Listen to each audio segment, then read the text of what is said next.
I'm very curious to know the way you are reading the public mood. Because you said that there is a sense, there is a growing feeling, and obviously, Ms. Jayalalithaa, and please correct me if I'm wrong, you're saying this in the context of the public agitations which have happened, covered also by the media, the expressions of frustrations against scams, etc. I would like you to elaborate a little bit on this. Because if Jayalalithaa says anything can happen in the future, and the future may be closer than you expect, in terms of political realignment, people would want to know a little bit more into your thoughts. Jayalalithaa also has to run a state and get the best possible deal for her state from the center. That has never held you back from giving us your candid observations of the national picture. That was all right when I was the leader of the opposition. But today I am the Chief Minister. I have to get a lot of assistance for my state from the center. In fact, I've just submitted a memorandum to the Prime Minister last month asking for assistance of 2,52,000 and odd crore rupees for the state, because the previous government in the state, the DMK government, which has just been defeated, has thrown the state into debt. We owe a debt of more than 1 lakh crore rupees on the part of the government, that is in bonds and market borrowings. Apart from this, the state electricity board is in debt to the extent of more than 45,000 crore rupees. Department by department, I'm conducting a review of each department, and I find that there is a deficit in almost every department. So, at the moment, I am the Chief Minister of Tamil Nadu. It is my bounden duty to secure the best possible deal from the center for my state, to help my people out of debt, and to do the best I can for my people who have placed so much faith and trust in me. Do you believe that if you elaborate a little bit more on what you said about the future being closer and political realignments, that it would come in the way of doing that? If yours is a deserving case for the people of Tamil Nadu and the government of Tamil Nadu, then Ms. Jayalalithaa, these are two distinct things. And I would like to request you once again to give me your observations on how you view the national mood. You've seen the Lokpal debate. You've seen some of the key issues that have arisen in the Lokpal debate. Let me put it to you this way. Would you please tell me categorically, Ms. Jayalalithaa, what your view is on the ongoing debate? Because I've asked this to several parties, and several parties are not taking a position, telling us that we will tell you our view when things come to Parliament. Where do you stand, say for example, of the issue of the inclusion of the Prime Minister in the Lokpal bill, an issue which the government clearly is not in an open mind to discuss? I will enunciate my views very clearly. The proposed Lokpal bill should exclude the Prime Minister for the following reasons. The Prime Minister is already covered under the Prevention of Corruption Act, and any misconduct by the Prime Minister can be investigated by the CBI. Sometimes the Lokpal could be used by foreign powers to destabilize the government. When a frivolous and politically motivated complaint against the Prime Minister is preferred before the Lokpal, and if the same is telecast by TV channels, which would be running it round the clock, it would dent the Prime Minister's credibility and authority. Even if nothing comes of the complaint ultimately, it would seriously dent the Prime Minister's authority. The Lokpal is empowered to investigate all allegations, and therefore, when an allegation is levelled against the Prime Minister before the Lokpal, he will be put on the defensive and constantly occupied to defend himself, to defend the accusation. In such an event, how can the government, which is reliant on the Prime Minister, work? The functioning of the Lokpal, inclusive of the Prime Minister, will pave the way for a parallel government, which would undermine the authority of the office of the Prime Minister. The state government, that is the state government of Tamil Nadu, has not given its views on the Lokpal since no final draft has been arrived at by the Government of India. Lokpal is much more than what is envisaged in the Prevention of Corruption Act. The state's view of the Lokpal bill can be formulated only after the final draft to be introduced in Parliament is made known to the state governments by the Government of India. Okay. So that is my view. I have enunciated it very clearly. Ms. Jayalalithaa, I find a contradiction a little bit in your position on the Prime Minister and your assessment of the national mood. The national mood is clearly one of anger. And I take it your position on the Prime Minister. No, I must clarify one thing. Yes. The national mood is one of anger because of what is happening today. But when I say that the Prime Minister should not be included in the purview of the Lokpal, I am not lending my support to any individual. I am talking about the institution of the office of the Prime Minister. Because you have taken strong positions on the issue of Mr. Raja. You've taken strong positions on the issue of Mr. Maran. I'm taking a strong position on this too.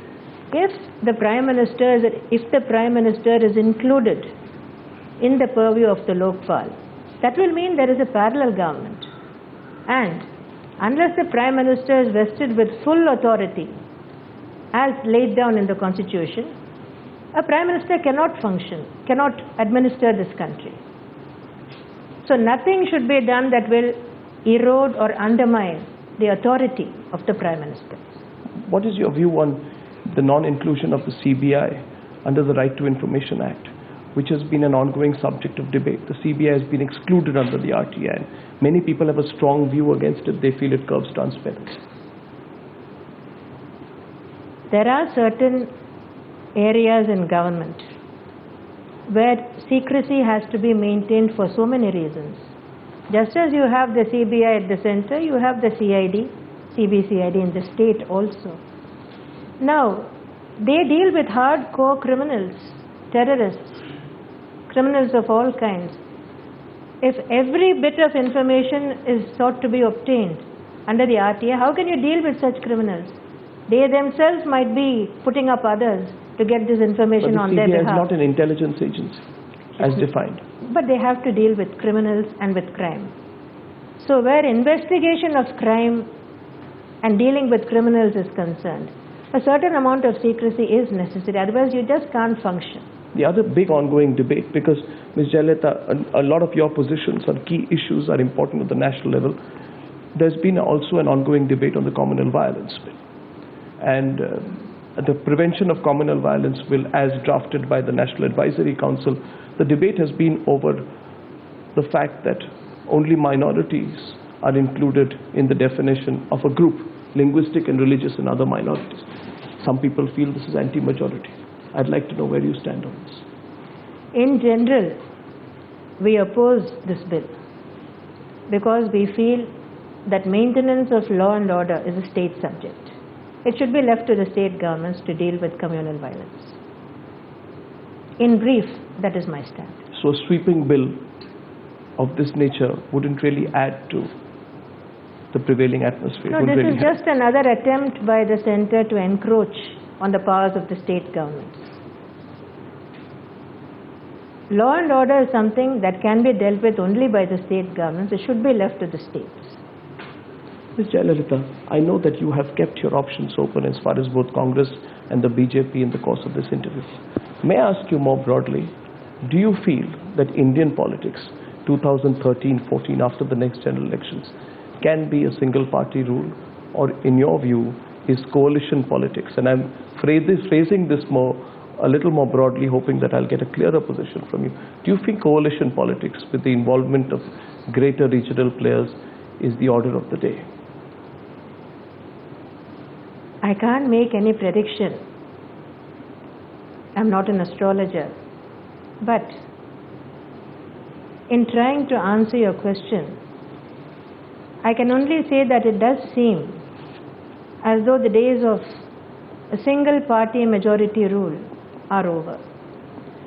I think that we are destined to live with coalition governments in the future. At the moment, as things stand, I don't think any party is capable of getting a majority on its own.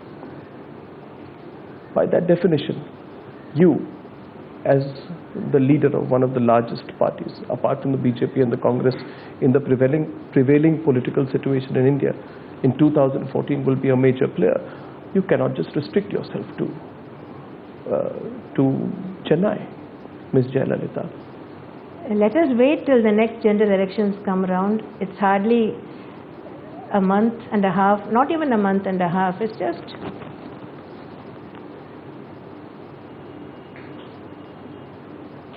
a little over a month since I took over as Chief Minister.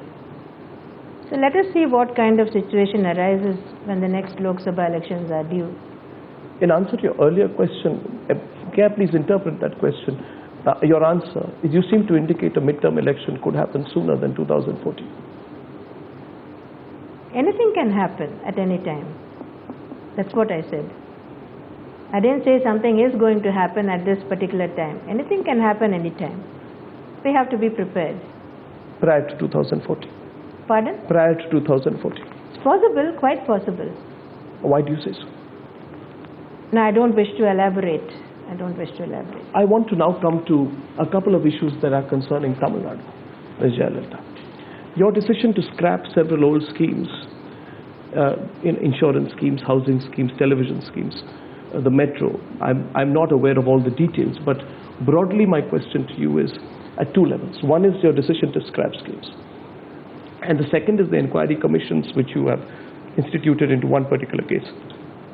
Ms. Jayalalithaa, there is a lot of trepidation and nervousness of your political rivals, and there is concern that why is Jayalalithaa cancelling some of the old schemes? Is it got to do with the fact that there are certain words attached to these schemes, that they are associated with a particular political party in terms of semantics?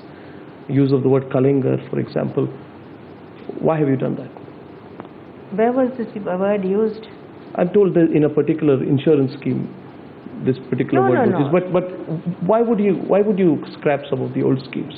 I have not scrapped any scheme that is really beneficial or useful to the people. I have only scrapped schemes which were unproductive, which were a colossal drain on the state's finances, and which were implemented mainly with a view to benefiting people in the DMK.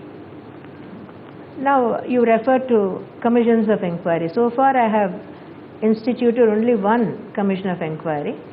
That is into the construction of the new Secretariat building. Ms. Jayalalithaa, on Sri Lanka, I remember, if I'm not mistaken, that you used to say that Karunanidhi only keeps giving letters to the centre. As far as Sri Lanka is concerned, the government hasn't taken any action. Fishermen are still arrested. I don't know if there has any talk of an economic embargo on Sri Lanka. You have seen pictures in the international and the domestic media of the worst human rights abuses on people by the Sri Lankan army. They're all over. You made the point that you have raised the issue. Now, if the government doesn't do anything substantial, will you just sit and watch? No, we have to keep trying to make the Government of India act. Very recently, after our government took charge here, about 17 fishermen were taken into custody by the Sri Lankan Navy. And then we contacted the Government of India and we saw to it that they were released. They were sent home very recently. Another 4 fishermen were also taken into custody, and after intervention by the centre, we got them back. So action is being taken, but the state government has to keep at it, and as a political leader, we have to keep trying to get the centre to be more responsive.